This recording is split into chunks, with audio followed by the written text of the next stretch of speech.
You ask Tiger to solve. This deals with linear equations with one unknown. The final result is x equals -15. Let's solve it step by step. Simplify the expression.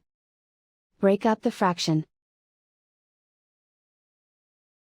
Find the greatest common factor of the numerator and denominator. Factor out and cancel the greatest common factor.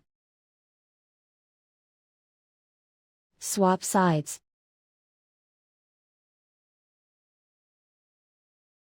Group all constants on the right side of the equation. Subtract 7 from both sides. Simplify the arithmetic.